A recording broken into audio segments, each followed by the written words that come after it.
अंधेरी और तूफानी रात थी। जूलिया अकेली वापस घर जा रही थी। हवा चल रही थी और बारिश भी शिद्दत से बरस रही थी। जूलिया बहुत घबराई हुई थी, बावजूद इसके कि वो इस सड़क से पहले भी कई बार गुजर चुकी थी। वो एक मोड़ पर पहुंची तो उसने सड़क किनारे खड़े एक शख्स को देखा। वो शख्स बारिश में भीगा हुआ था और कांप रहा था। जूलिया ने अपनी गाड़ी को रोका और शीशा नीचे करके उससे पूछा, आप ठीक तो हैं? वो शख्स पहले तो बोलने में हिचकिचाया, लेकिन फिर उसने कहा, मेरी गाड़ी चंद मील पहले खराब हो गई और मेरे पास मोबाइल फोन नहीं है। क्या आप मुझे शहर तक लिफ्ट दे सकती हैं? जूलिया हिचकिचाई। उसने उससे पहले भी यूं लिफ्ट लेने वालों की खतरनाक कहानियां सुन रखी थी, लेकिन वो उसे सर्दी और बारिश में यूं फंसा हुआ भी छोड़ना नहीं चाहती थी। उसने लम्हा भर सोचा और दरवाजा खोल दिया। वो आदमी तेजी से साथ वाली सीट पर बैठ गया। वो तेजी से गाड़ी चलाते हुए जा रही थी, मगर उसने महसूस किया कि वो शख्स बेचैन है। वो हिचकियां लेते हुए मुसलसल अपनी सीट पर हिल जुल रहा है।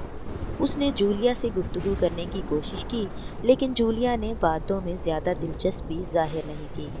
जब वो शहर के मुज़ाफ़ात में पहुंचे तो जूलिया ने देखा कि उस शख्स के हाथ पर शदीद कट लगा हुआ है। तुम ठीक हो? तुम्हारे हाथ से खून बह रहा है। जूलिया ने परेशानी के आलम में उसे पूछा।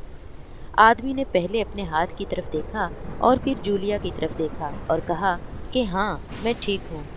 चलते चलते बिलाखिर वो इस गैस स्टेशन तक पहुंचे जहां उस शख्स ने उतारने को कहा था। जूलिया ने गाड़ी रोकी और उसे उतार दिया, मगर जूलिया के जहन से ये बात नहीं निकल पा रही थी। वो सोच रही थी कि कुछ तो गलत हुआ है जो इसका हाथ जख्मी था। जूलिया ने उसी परेशानी से उसकी तरफ पलट कर भी देखा।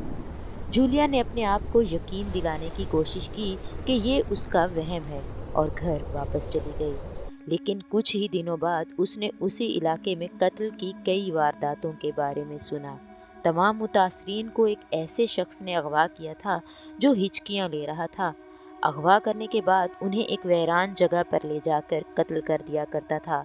जब जूलिया ने यह खबर सुनी तो डर के मारे उसे अपने पेट में दर्द महसूस होने लगा।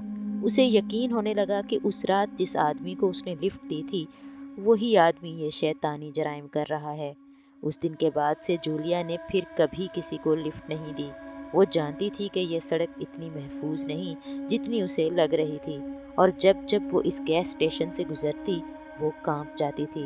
वो ये सोच के डरती रहती थी कि अगर वो सिर्फ अपनी जिबल्लत पर भरोसा करती और इस आदमी को सड़क के किनारे छोड़ देती तो जाने हालात कितने मुख्तलिफ होते, और यही डर उसे जिंदगी भर सताता रहा।